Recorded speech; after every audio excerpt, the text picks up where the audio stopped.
திரையுலகின் நவீன சிற்பியாக 50 ஆண்டுகளுக்கு மேல் கோலோச்சிக் கொண்டிருந்த பிரபல இயக்குநர் மகேந்திரன் உடல்நலக்குறைவால் உயிரிழந்தார். சென்னை பள்ளிக்கரணையில் உள்ள அவருடைய இல்லத்தில் இருந்து நம்முடைய செய்தியாளர் சதீஷ் இணைகிறார்.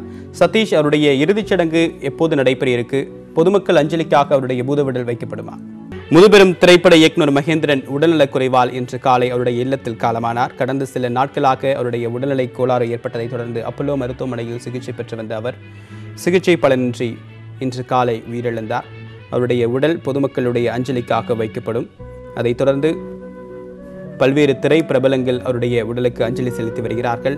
இன்று மாலை அல்லது நாளைக்கு காலை இறுதிச் சடங்குகள் நடைபெறலாம் என்று தற்போது தெரிவிக்கப்பட்டிருக்கிறது. முள்ளும் மலரும், கை கொடுக்கும் கை போன்ற பிரபலமான படங்களை இயக்கி தமிழ் திரையுலகத்தில் தனக்கென்று ஒரு புதிய பாணியை உருவாக்கி எவ்வளவு கொடுக்கிறோம் என்பது முக்கியமில்லை, எவ்வளவு தரத்தில் தருகிறோம் என்பதுதான் முக்கியம் என்ற ஒரு வித்தியாசமான பாணியை கடைபிடித்தவர்.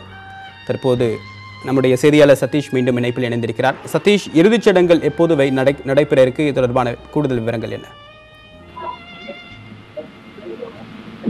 தேவபிரியன், மறைந்த இயக்குனர் மகேந்திரனோட இறுதிச் சடங்கானது இன்று மாலை அவரது இல்லத்துக்கு அருகே நடைபெற இருக்கிறது.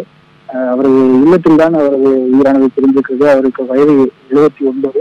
அவருக்கு ஒரு மகளும் இருக்கின்றார்கள். அப்போது உறவினர்கள் அனைவருமே தற்போது அவர்கள் இல்லத்தில் தான் இருக்கின்றார்கள்.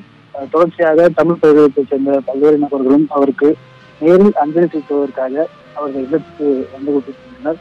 தற்போது ரேவதி அவர்கள் அஞ்சலி செலுத்தி வருகிறார்கள். தொடர்ச்சியாக தமிழ் சினிமாவில் தற்போது வரை பல தமிழ் சினிமா புதிய இயக்குநர்களாகவும் பல தமிழ் சினிமாவை குறித்தும் சினிமா குறித்தும் கற்றுத்தரும் திரைப்பட கல்லூரிகளாகவும் அனைத்திலுமே பாடமாக இருக்கக்கூடிய அளவிற்கு பல படங்களை எடுத்தவர். உதிரி பூக்கள், ஜானி, நெஞ்சத்துக்கு இல்லாத, கை கொடுக்கும் கை, பூட்டாத பூட்டுக்கள், நன்று, கண்ணுக்கு மையெழுத்து, கடைசியாக சாஸ்திரம் என்ற திரைப்படத்தை 2006 இயக்கியிருந்தார்.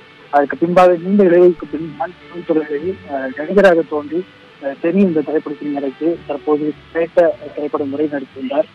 அவர் தற்போது சிறுநீரக கோளாறால் சென்னை அப்பல்லோ மருத்துவமனையில் அனுமதிக்கப்பட்டு சிகிச்சை பெற்று வந்தார்.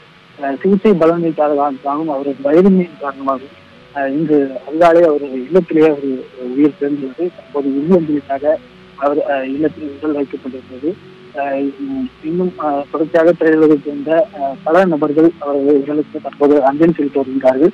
இன்று மாலை சரியாக 5 மணிக்கு அவரது இல்லத்திற்கு அருகிலேயே உள்ள இடத்தில் அவரது இறுதி அடக்கமானது நடைபெற உள்ளது.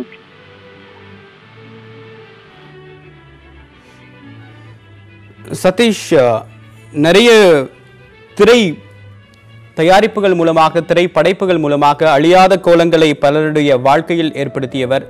இன்றைக்கு பல வண்ண கோலங்கள் திரைத்துறையில் இருக்கு அப்படின்னா அதுக்கு மிக முக்கியமான காரணம் படைப்பாளி, இயக்குனர் அப்படின்ற எந்த வார்த்தைகளிலும் இவரை புகழக்கூடிய அளவுக்கு பன்முக திறமை வாய்ந்தவர் திரு மகேந்திரன். இன்னைக்கு யாரெல்லாம் திரை பிரபலங்கள் வர இருக்காங்க? இதுவரைக்கும் யாரெல்லாம் வந்திருக்காங்க சதீஷ்? தேவபிரியன், தற்போதுதான் அவரது உடலானது பொதுமக்களின் அஞ்சலிக்காக வெளியே எடுத்து வந்து வைக்கப்பட்டுள்ளது. தற்போது வரை நடிகை ரேவதி அவர்கள், இயக்குனர் செம்புதேவன் அவர்களும் மட்டும்தான் வந்துள்ளார்கள். மற்றும் அவரது நெருங்கிய உறவினர்கள் மட்டுமே தற்போது அவரது இல்லத்தில் இருக்கின்றனர். இன்னும் சற்று நேரத்தில் நடிகர் ரஜினிகாந்த் அவர்கள் இந்த இடத்திற்கு நேரடியாக வந்து அஞ்சலி செலுத்த இருக்கிறார். ரஜினிகாந்த் சூப்பர் ஸ்டாராக தற்போது நம்மிடம் இருக்கும் இந்த நிலையில் அவர் தொடக்க காலத்தில் வில்லன் கதாபாத்திரங்களிலே நடத்தி கொண்டிருந்தார். முதல் முறையாக மகேந்திரன் அவர்கள் இயக்கிய முள்ளும் மலரும் திரைப்படத்தில் தான் ரஜினிகாந்த் அவர்கள் கதாநாயகனாக அறிமுகமானார். அந்த கதாபாத்திரம், காளி என்ற கதாபாத்திரம் இப்போது வரை ரஜினியின் மிகச்சிறந்த நடிப்புகளில் ஒன்றாக, மிகச்சிறந்த நடிப்புகளில் முதல் இடத்திற்கு இடம் என்றால் அந்த காளி என்ற கதாபாத்திரம் தான் நிச்சயமாக மனதிற்கு வரும். மிகப்பெரிய இயக்குநர்கள், ரஜினி இயக்கிய இயக்குநர்கள் மணிரத்னம், இயக்குனர் ரஞ்சித் உள்ளிட்ட அனைவரும் கூட அந்த காளி என்ற கதாபாத்திரம் தங்களை மிகவும் கவர்ந்ததாகவும் அந்த அளவிற்கு ரஜினி நடிப்பை தங்கள் கதையிலும் கொண்டு வர முயற்சி செய்ததாகவும் பல பேட்டிகளில் குறிப்பிட்டிருக்கின்றனர். மேலும் தொடக்க காலத்தில் ஒரு திரைக்கதையாளராக தான் அறிமுகமான அவர் பல்வேறு திரைக்கதைகளை எழுதியிருந்தார். ஆனால் தனக்கு இயக்குவதற்கு, படம் இயக்குவதற்கு ஒரு வாய்ப்பு கிடைத்த போது திரைக்கதையில் வசனத்திற்கு அதிகம் முக்கியத்துவம் கொடுக்காமல் காட்சிகளாலே திரைமொழியை பேசும் வகையில் அவரது திரைப்படங்கள் அமைந்தன. குறிப்பாக முதல் படம் கூட அதே வகையில் தான் அந்த காட்சி மொழியாகவே அமைந்திருக்கும். உதிரிப்புகளும் அதே வகையில் அமைந்திருக்கும். அவர் இயக்கிய அனைத்து படங்களிலும் பெண் கதாபாத்திரங்களுக்கு மிக மிக முக்கியத்துவம் வாய்ந்த கதாபாத்திரங்களாகும். அந்த காலத்தில் பெண்ணியம் குறித்த கருத்துக்கள் அடங்கிய கதாபாத்திரங்கள், மிக வலிமையான கதாபாத்திரங்கள், குறைவான ஒரு வசனங்களை பேசக்கூடிய கதாபாத்திரங்களாக படைக்கப்பட்டு மிகப்பெரிய அளவில் பல நாட்கள் ஓடிய படங்களை இயக்கியவர் இன்று நம்மிடம் இல்லை, உயிரிழந்திருக்கிறார். தமிழ் சினிமாவில் உள்ள அனைத்து இயக்குநர்களும் தங்களது ஆதர்சமாக பார்க்கக்கூடிய அளவிலான ஒரு இயக்குனர். இன்றைய தினம் மாலை 5 மணிக்குள் அவரது இறுதியிறக்கம் நடைபெறுவதால் சற்று நேரத்தில் அனைவருமே இப்பகுதிக்கு வந்து அஞ்சலி செலுத்துவார்கள் என்று எதிர்பார்க்கப்படுகிறது.